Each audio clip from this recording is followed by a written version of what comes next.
Hello there, my name is Alaydriem and welcome back to another Minecraft Bedrock Redstone tutorial with your favorite cardigan wearing Minecraft character. And in this Minecraft Bedrock Redstone tutorial, I have for you this very simple, very efficient, albeit slightly expensive on the iron side, super smelter system that you can add to your Minecraft Bedrock 1.19 world. This system is incredibly simple, and assuming you have an iron farm or have dug up enough iron and smelted it down to construct all the hoppers, is very simple to build, very efficient, and thanks to its design will equally distribute items across all of your furnaces, blast furnaces, or smokers, whichever you prefer to use, to ensure that you have equally smelted items and that you are always cooking your items at the fastest rate possible. But the killer feature of this farm is that it is completely silent. This farm does not utilize minecarts whatsoever in any fashion, and because of that, it should be relatively lag-free on your busier server worlds and will not make a single sound, so you don't have to deal with ticking noises or minecarts running back and forth, meaning that you can have your smelter just be perfectly quiet running in the background. So before we get into the tutorial, let me just go ahead and show you how this works. We have two inputs over here on the left side of this farm, one for your items, one for your fuel source. And as you can see here, these items are equally distributed across each and every one of these furnaces right here. This equal distribution occurs for both your fuel sources and your items that you put in. So all of your items should cook at the exact same time and then drop down into this output chest down here. And as you can see, that burns through that pretty dang quickly. So with that demonstration done, let's go ahead and get started with the tutorial. First and foremost, you're going to want to place down a double chest facing one side or the other. It doesn't matter, this farm can be mirrored. And then on the front of that double chest, whichever you're going to call the front, place down 8 hoppers in a chain feeding into that.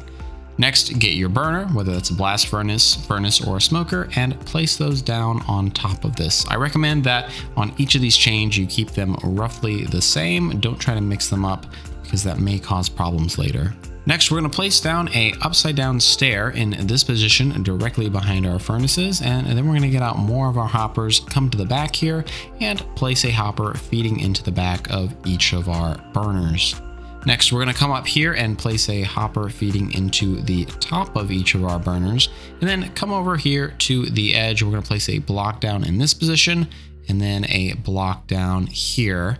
We want to make sure that we can feed items into that block. And then come over here, place a temporary block there, knock that out, and then you can knock that out as shown, so you have this little staircase pattern. Next, over here, you're going to place down a comparator, and then a comparator right here feeding into each of these blocks, and then you're going to place hoppers feeding into those comparators. Make sure that your hoppers are going in a chain to the comparator. If you have them going into the hoppers below them, that will obviously cause problems with your items. So coming over here to the front, your super smelter should look a little something like this on the front.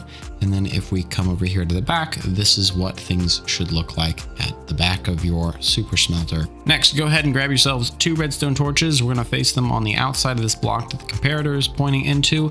And then we are going to place down barrels over here. You can place down chests, really whatever item input that you'd like. Then we're going to grab ourselves regular blocks and carry them all the way along this bottom row in the back. Come over here, place down a repeater, and then draw a redstone line on these blocks. This redstone will lock these hoppers when there is not an item in, and that is what allows our items to be equally distributed.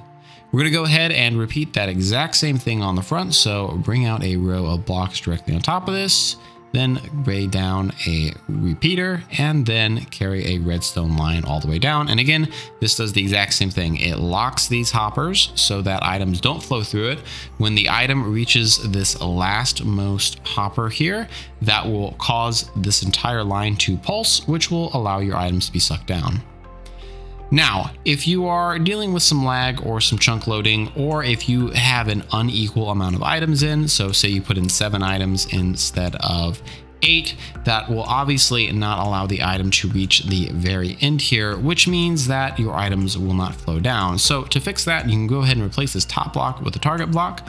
Make sure that you replace that torch, and then coming down here, we're going to build up just a very simple item clock This will toss items back and forth and will generate a silent pulse for us that will, when it is triggered, activate this entire line. So if for some reason we have an item that didn't make it all the way to the end, this will fix that for us. So build the staircase pattern as shown here. We're going to place down comparators. So grab your comparators, not repeaters, place them down right here and here, and then make sure that they are off.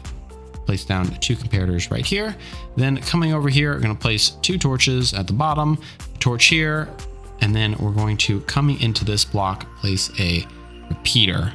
Then next to this target block, we're going to also place down a redstone dust, which will activate this. So you should have all of your item filters turned off at this point.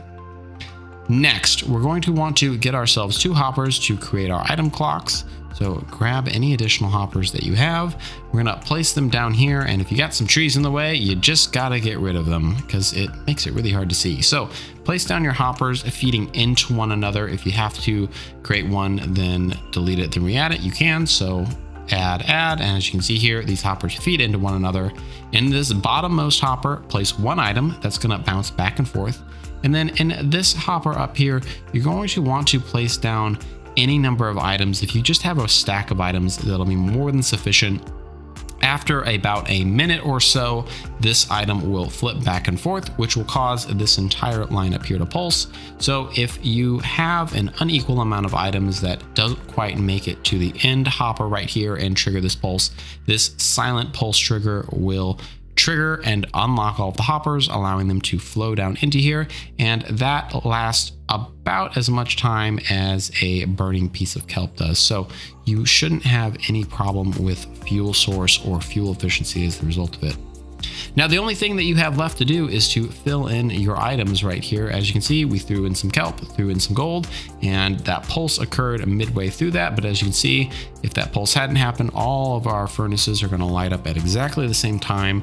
They're going to burn very equally and dispense their items into this chest when they are done smelting up.